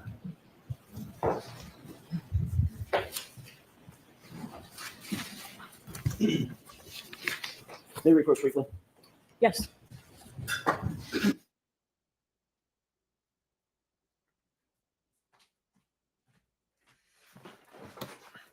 All right, sidebar. We're going to get rebuttal here. Let's go. Let's move up a little bit. Here we go. In the end, it's going to go through the court. Back. Sorry. All right. Again, thank you all for being here. On the phone call. I am burning my chicken, by the way. I'm not choking it. I'm burning it. Thank you all for being here. Again, if you haven't subscribed to my channel, please make sure to like, share, and subscribe. We have about 2,000 people here on YouTube and about 700 people on X. If you're over on X, make sure to come over. Sign up on home base over here on YouTube. Trying to get this channel to 50,000 subscribers. We can do this. We can do this. And I welcome in all the new people that have subscribed. Right now, we're at 49,651. We're going to continue and play out the remaining of the testimony here in Veruca Saltz's testimony. And tomorrow, again, live at 5 p.m. Eastern Standard Time, I have Adam Tieper. He's a defense attorney here in the state of Massachusetts that will be joining me live in studio, not in my bedroom. We'll be back in studio tomorrow, and we'll be following up on Veruca Saltz's testimony, I'm sure. And then Monday night, I have retired Mass State Police Todd McGee and the one and only attorney Nan Gallagher joining me, and we're going to get into Proctor. We're going to get into Cox. We're going to get, ooh, that sounded bad. We're going to get back into Veruca Saltz and anything else that unfolds here over the next couple of days, because it seems like there is a lot of things that just keep unfolding. And again, I said it in the very beginning of this live stream. You know, I made a statement about a week after Karen Reed's trial ended on Victory Day, on Vindication Day. And I said, look, you know, I'm going to look to be moving on and trying to get into some new things and new cases here that we need to tackle into Massachusetts. I was wrong. New stuff coming out every single day. So, but I did say at the end of that statement that if anything broke or anything that was common to Karen Reed's case, that we would talk about it. So, here we are. All right, let's get back to Veruca Saltz. To charge you with perjury? Yes. You're a police officer, correct? Yes. Who charges people with crimes? Yeah. If a crime is committed, there can be a report of it. Who So charges people with crimes? I want to go back. I got to hear this again. AJ smashes with that question. A male voice on the phone call to charge you with perjury? yes, You're a police officer, correct? yes. Who charges people with crimes? If a crime is committed, there can be a report of it. Who So charges people with crimes? in the end, it's going to go through the court system. So the district attorney, the ADAs, that's who pursues it in a court setting. Have you ever seen a defense attorney charge anybody with a crime? So you can seek out reporting someone for it. Have you ever seen a defense attorney charge someone with a crime, ma'am? Personally, no. Right. Yeah, right. Exactly. The fact of the matter is, nobody ever threatened you with Right. perjury, did they? Oh, they did. Yes. That's it. 'Cause That's I it. contacted the FBI regarding it. Oh, did you? I did. You have a report? I have an email conversation where I sent the 2 questions I had. She responded, I will pass these along. I was contacted by their legal team. They reassured me perjury was not applicable because I made a statement in good faith. Upon further information, I retracted it, corrected it, and made it clear that I could no longer say it because I knew that it was not a clear reflection of the events that took place. That's a mouthful. Yes. Yeah. My question is, do you have a report from the FBI saying that you reported that someone on the Karen Reed defense team threatened to charge you? No, you know what it was is that she's fucking lying here saying that, oh, the reason. So, all right, let me sort through this for a second. I got to sort through this. So let me get my brain here. What she's doing is saying that the reason that I contacted the FBI, because she knew that there's definitely a report out there. She knew that there was definitely communication. The FBI has it. So she's going to try to turn around and say, well, the reason that I contacted the FBI was because you threatened me with perjury. That's bullshit. The reason that she contacted the FBI was she had a meeting with Cox, or there was someone from the top, probably Cox, having conversations with her. What I just said a couple of minutes ago.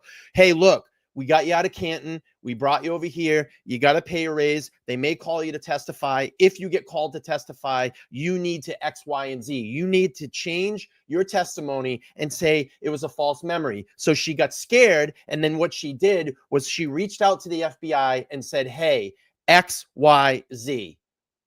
And they went, no, you wouldn't be caught. You wouldn't be charged with perjury if you made a false memory or a false statement. That's what's going on here.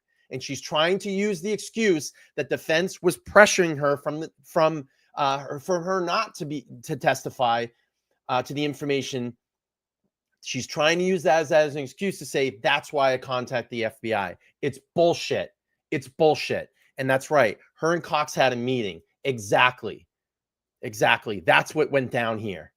That's exactly what went down here. And she's trying to use this as an excuse to cover as to why she contacted the FBI. Let's go back just a little bit. Whew, that was a mouthful. It was a mouthful. Yep. 2 meetings. Exactly. A male voice on that phone call to charge you with perjury? Yes. You're a police officer, correct? Yes. Who charges people with crimes? Right back.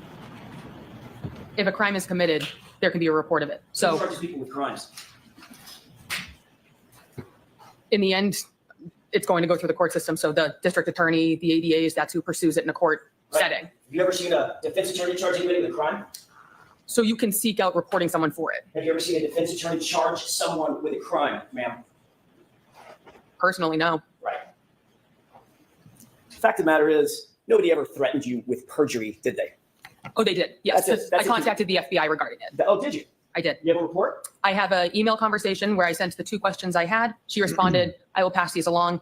I was contacted by their legal team. They reassured me perjury was not applicable because I made a statement in good faith. Upon further information, I retracted it, corrected it, and made it clear that I could no longer say it because I knew that it was not a clear reflection of the events that took place. That's a mouthful. Yes. My question is, do you have a report from the FBI saying that you reported that someone on the Karen Reed defense team threatened to charge you your words with perjury? No. Report to that effect? No. No. Yep. His point. Your job as a police officer is to be objective, isn't it? Yes. You're not supposed to take an adversarial position against one side or the other, correct? I don't. Just right down the middle, just the facts, as you know them, correct? Yes. You feel like you're being unbiased in your testimony here today in front of these jurors? I'm telling the truth. You think you're being fair to both sides? All I have to do is tell the truth. If it's not perceived to be fair, that's someone else's opinion. Let's talk about that truth for a second. Wow. What you told those law enforcement agents on August 9th, 2023 was, quote, you recalled seeing Higgins at the station later that day on Saturday. Never thought it was also weird that Higgins and Chief Kenny Berkowitz were by themselves in the Sally Port of the police department, by themselves while Karen Reed's car was parked inside. Higgins was a witness and present at the gathering where O'Keefe was found dead outside, and then he was in the presence of important evidence. You were sitting at dispatch by yourself and saw on the camera outside of the Sally Port when they walked in. Objection to the entire reading. So what? Jury heard it. on the scope, so you have to keep it. There's more to the statement, Your Honor. Do you remember making that statement to the officers? My recollection of the time was that. So yes. Okay, great. Did you go on to say, speaking of being truthful, did you go on to say, I'm objecting. All right, so you have to ask differently, but I need to see you for a minute with this and bring that with you, please. Oh, Bev's going to shut it down because he knows he's getting the truth. All right, we're gonna roll through the. Let me do this. Let me just go. Let me go just check on my chicken. Not choke my chicken. I'm gonna check on my chicken during this sidebar. Again, I'm prepping. I'm food prepping for work. I got to work here in a little bit, but I wanted to get in the stream this Saturday morning with all of you while this all was fresh in our head. I'll be right back.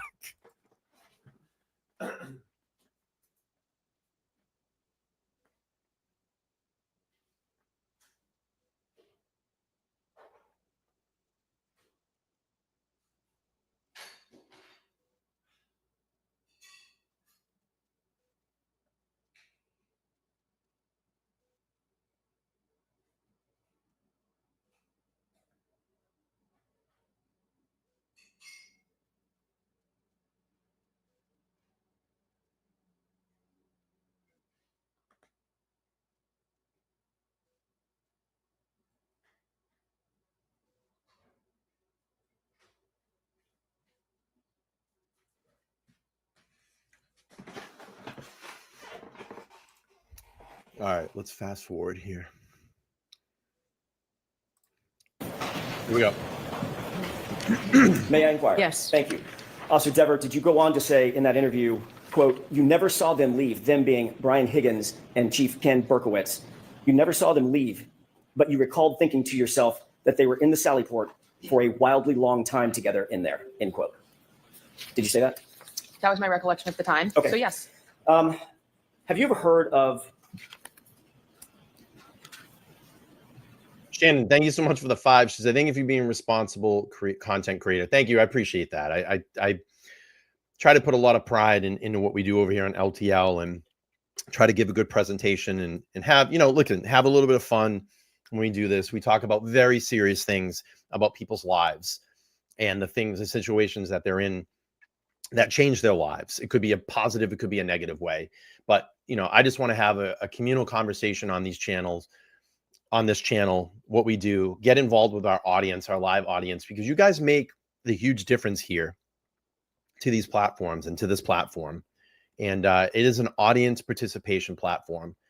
And I let the audience guide me.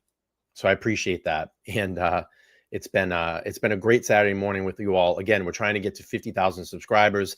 We are currently at 49,670. I'm hoping we can hit that in a few hours. It'd be great. I don't think we're going to hit it by the end of the stream because I do have to wrap up here soon. So I want to play out the remaining of this testimony. And then I'd love for you all to go over and check out Mazza Media. He's going to be live after me. Lieber in Seattle, $5. This great show. Yeah, we're back here where it all started in the bedroom, the corner of my bedroom. Tomorrow I'll be back live in the studio with Adam Tieper. He's a defense attorney here in the state of Massachusetts. And we'll be talking, I'm pretty sure, about this again. All right, here we go. Let's finish up Baruch assaults. By the way, you indicated on your questioning by Mr. Brennan that you knew what they wanted from me, meaning the defense, what they wanted from me. Yes. You understand that? Yes. Do you remember on that phone call that we read directly from the exact same report that I just read from? Remember that? And I told you the same thing then. That's not Yes. my question. Objection. Sustained. My question is, just answer my question, Officer Dever. Did we read to you, were you read the exact same thing that I just read to you on that phone call? Like you can't remember my name. I don't remember. I can remember your name, Miss Dever. Okay, so the answer is I don't remember. No. Let's go back. I just, that's not saying that. Yes. Do you remember on that phone call that we read directly from the exact same report that I just read from? Remember that? And I told you the same thing then. That's not Yes. my question. Objection. Sustained. My question is, just answer my question, Officer Dever. Did we read to you, were you read the exact same thing that I just read to you on that phone call?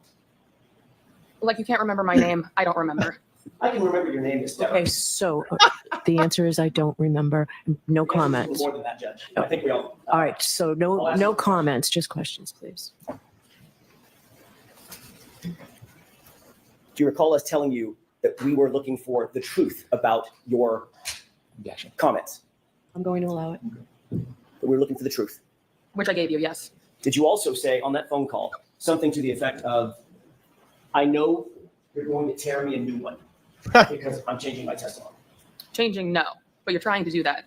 Did you say? So that's exactly why she contacted the FBI, because there was 2 meetings.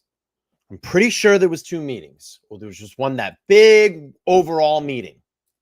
We transfer you out of Canton. We got you over to Boston PD. We're trying to hide you. Here's some money. Increase the salary. If you ever called to testify, we need you to do this. And she got scared.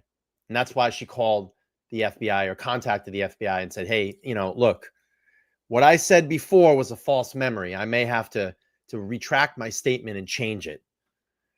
Wow, this just all adds up now.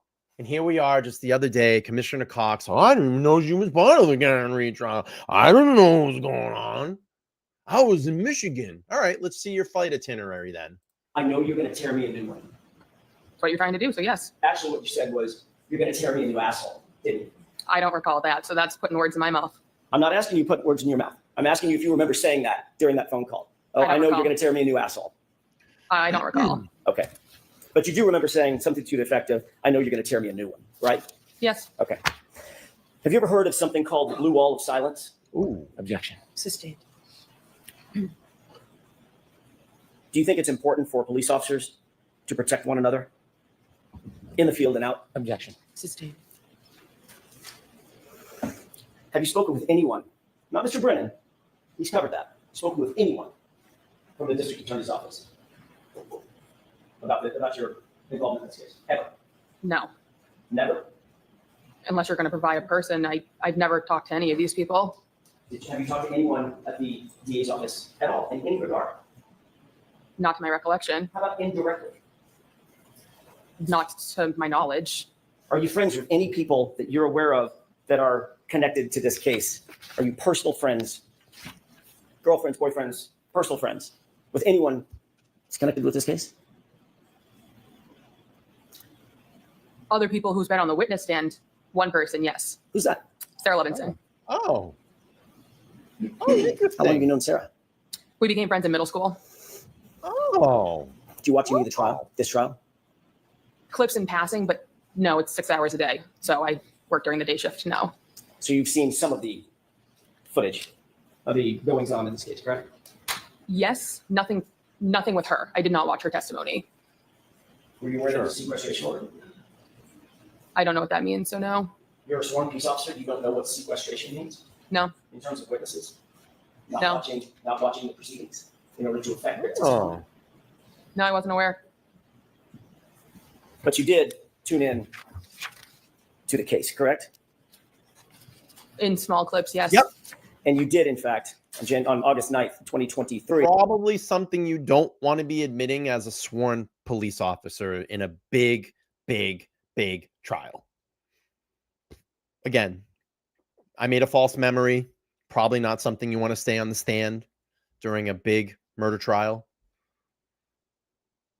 I watched some of the trial in passing. Probably not something you'd want to be saying, testifying to on a big murder trial.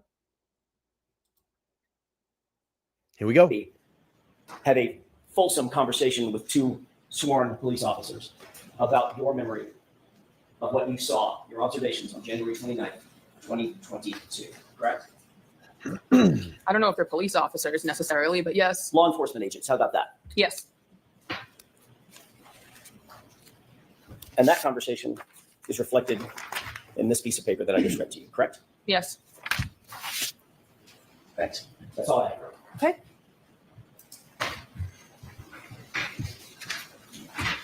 Nan checking in says, technically the defense should have advised her of the sequestration order.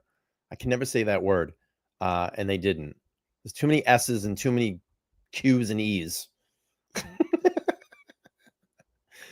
Here we go. Were you hear from Hank Brennan again? When you were subpoenaed, did they tell you about the order? Subpoenaed by the Commonwealth in this case? No. You were subpoenaed by the defense. Yes. Did they tell you that there was a sequestration order or that you shouldn't watch any of the footage? Did they fairly inform you about what the ground rules were? No, and I wasn't part of the first trial, so I had no idea about anything to do with this trial.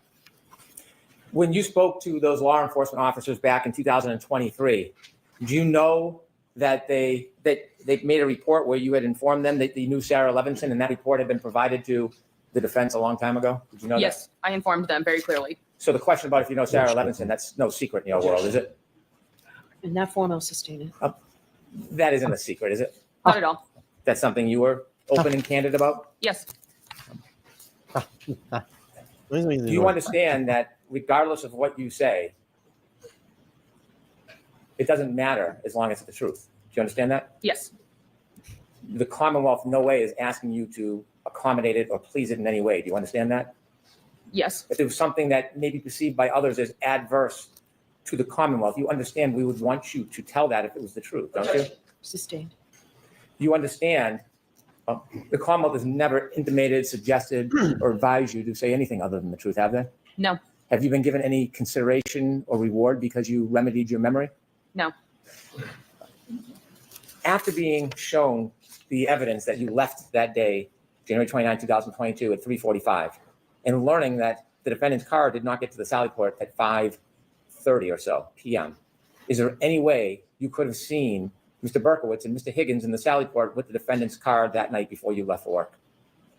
There is no way. Understanding you made a mistake, was the defense receptive to your explanation that you made a mistake? Objection. Sustained in that form. Did the defense pressure See you your time card. when you told them you were going to come into this court and tell the truth about your mistake? Objection. No, allow it. Can you rephrase it? Yes. When you told the defense you had made a mistake about your memory, did they pressure you? Yes. Did they pressure you to say something other than the truth? Yes, they wanted me to repeat a lie at that point, given it would have been with malicious intent to repeat it. Understanding a lawyer has no power to charge with contempt, does that change the reality of whether or not you were threatened? Let me ask it a different way. You were asked questions about whether or not you knew who could take out charges for a crime. Yes? Yes. Okay. Regardless of whether an attorney has that power, were you threatened that there'd be a charge of perjury if you didn't comply with the defense wishes in this case? Yes.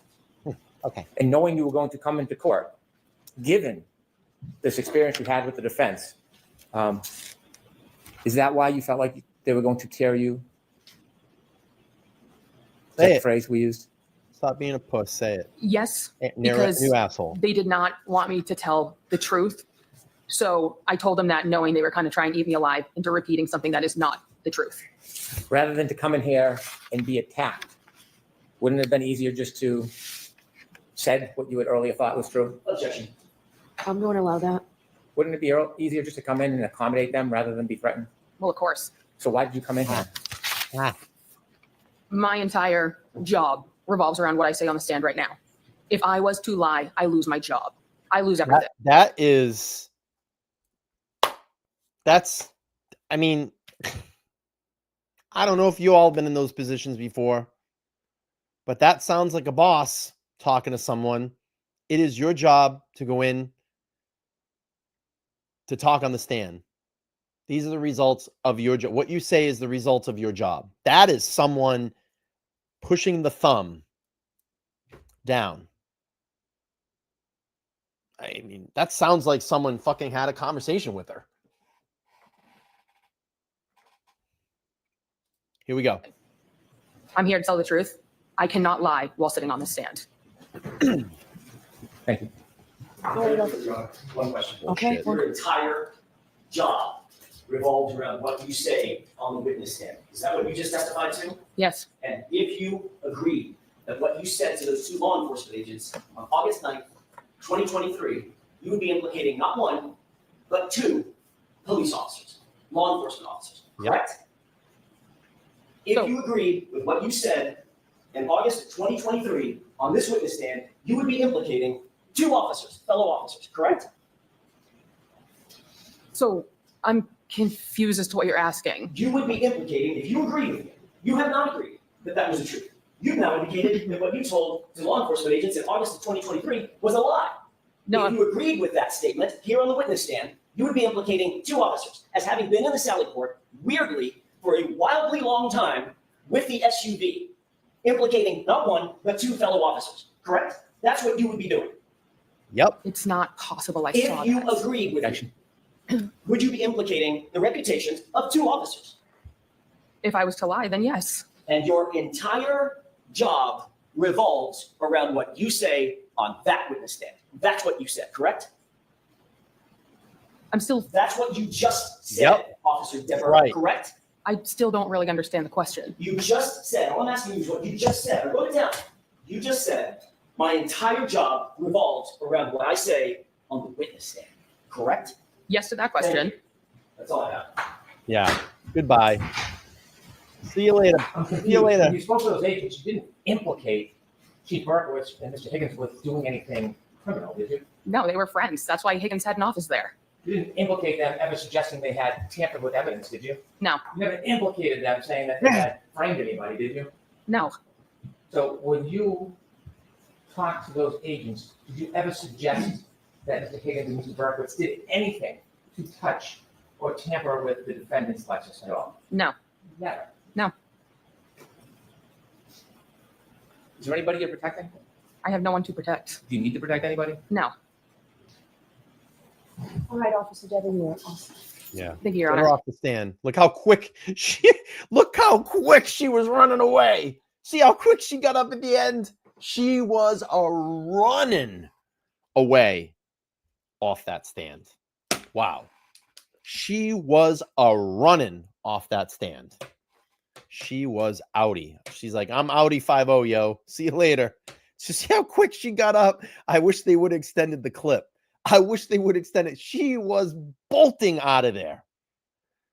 But this just all makes sense now. I want to go back before we end the stream. I want to go back and let's listen to Cox again with his statement that he put out the other day. And now that we've heard, we played his statement at the beginning of the stream. We now heard and went over the testimony of Veruca Saltz. And I want to go back just before we end this and play what he said again, what Cox said about Veruca Saltz. Give me a second. Let me just pull that up. Let's pull up Cox and let's see how truthful his statement is. All right, here we go. I don't recall. Your name came up during the recent Karen Reed trial. You got a visit from Officer Kelly Dever. The defense implied that you influenced her testimony. Do you want to respond to that? I have nothing to do with Karen Reed. Matter of fact, I didn't even know this person was associated with the Karen Reed case. I have an organization full of over 3,000 people, and we support all our folks. And the reality is that, I get information passed on whether people are high or low, and I encourage everyone, right?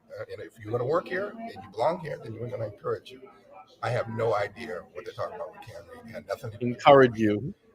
No discussion Did about you Karen tell Officer Dever to do the right thing? I didn't know she was even associated with that case. I don't know. I was struck. Like, what do I have to do with the Karen Reed case? I never have said those words together.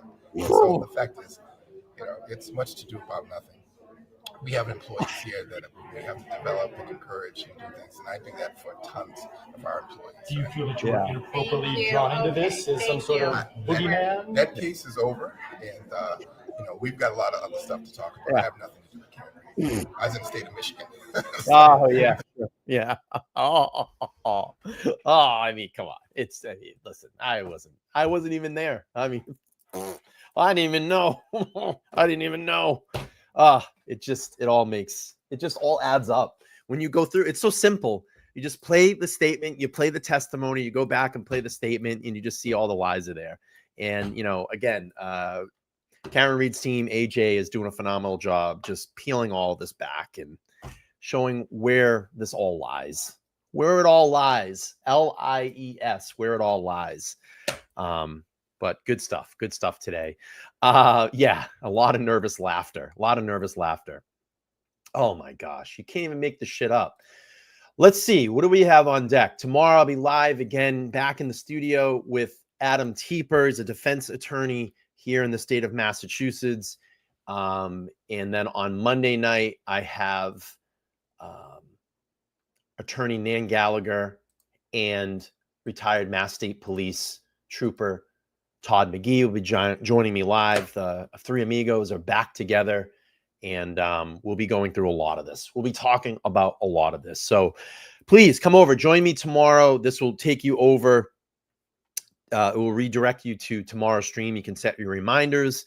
I'd love for you all to join us. We're going to have a great conversation back in studio with Adam. And then, like I said, Monday night, we have that going on. Mazza Media is going to start up just as I go off air. And what I want to do before I leave, again, if you're interested, Mark and I are doing an event on August 3rd. It's going to be a live in-person event. There's only 28 spots available. You can go over to my Facebook page. You can find me at LTL Media, and you can register. It's $30 per ticket.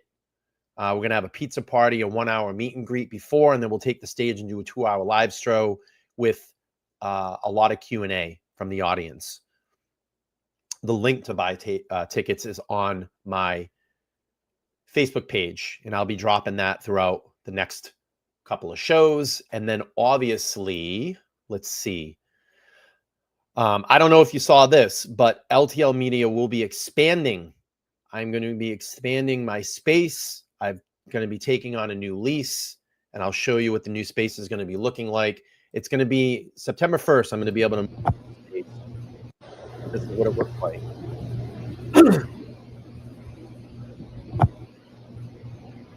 We have an entry room. That'll be my green room or second studio, and then the main room here. I'm going to open up into a much larger creative space that I can do a lot more in, set up maybe a couple different sets. This is going to be great. And I'm very excited about it.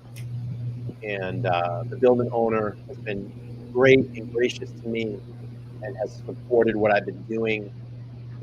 And I'm very, very excited for this new expansion of LTL Media. So that will take place on September 1st. It's going to take me a little bit to get things kind of moved up and wrapped up into that studio and set up. And I'm really looking forward to it. I think we have a lot of things that I want to do that I see that we could be doing in there, and we're going to make it happen. So to keep creating an awesome experience for all of you here. And I appreciate it. So moving on up, going to a bigger space. I'm going to take another giant leap into LTL Media in my entrepreneurial spirit. I'm going to be signing a 2-year lease where my last lease was just a year. So I'm really going for it. And I think that the terms of the lease is going to really keep me focused on expanding LTL Media and making it the best experience for all of you when we cover these trials, things that are going on here in the I say this jokingly, the great state of Massachusetts, or other things that are going on around the world that we need to talk about. And I appreciate all of you for coming over here. Please make sure to like, share, and subscribe. I'm going to send the link here in the chat to Maz's stream. You can click on that, and that'll take you over to his stream. I think he's getting ready to start up his stream. I got to go. I got to eat really quick, and then I got to head off to work. But again, I'll be live back tomorrow, 5 p.m. Eastern Standard Time. Adam Teeper Legal will be live in the studio. We'll be back in the studio tomorrow. Thank you for all being here. We're so close to 50,000 subscribers. Where are we right now? Current sub count is, before we go off air, 49,699. I think we can make it happen by the end of tonight. And then we'll celebrate tomorrow in studio. Again, back in the bedroom today. I wanted to come on and jump live with you guys. It was a great Saturday morning hanging out with all of you. I love all of you. If you want to subscribe to a membership, go down there and hit that subscribe or join button down below. That helps keep LTL Studios open. Or if you want to send a Venmo, Cash App, or PayPal to support the channel, you can. Or just hit that super chat button. I appreciate it. All right, I will be back tomorrow live.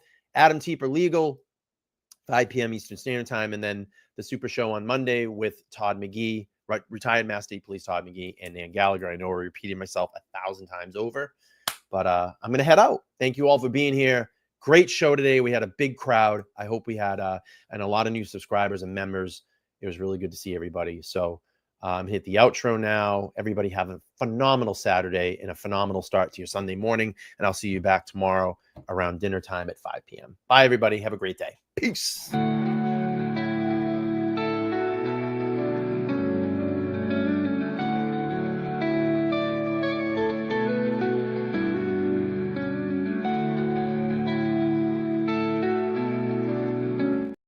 Oh, I get to address something in the moment. Hey, Marion, fuck you, okay? Because I'm being just myself. I don't try to be anything. I be my authentic self on this channel. If you don't like it, go find another channel to watch. Fuck yourself. Everybody have a great Saturday. Take care.